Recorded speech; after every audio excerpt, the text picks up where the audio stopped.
پہلے عربی پڑھتا ہوں پھر اس کا اردو میں آپ کو ترجمہ بتاتا ہوں۔ قال سمعت الربیع بن سلیمان یقول سمعت الشافعی رضی اللہ تعالی عنہ یقول فی معنی قول النبی صلی اللہ علیہ وسلم لعلی بن ابی طالب رضی اللہ تعالی عنہ من کنت مولاه فعلی مولاه، یعنی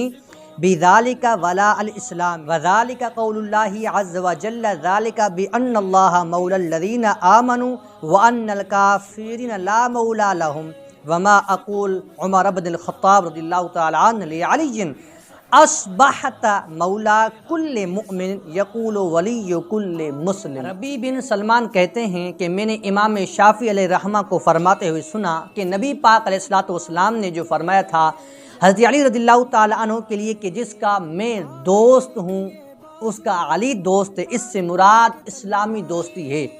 کیونکہ اللہ تعالیٰ کا بھی یہی فرمان ہے کہ ذالک بان اللہ مولی الذین آمنوا وان الکافرین لا مولی لهم، اس لیے کہ مسلمانوں کا مولا اللہ ہے اور کافروں کا کوئی بھی مولا نہیں۔ اور سیدنا عمر فاروق رضی اللہ تعالی عنہ کا مولا علی سے کہنا کہ آپ نے ہر مومن کی دوستی میں صبح کی، امام شافعی فرماتے ہیں اس سے مراد مسلمان کی دوستی ہے۔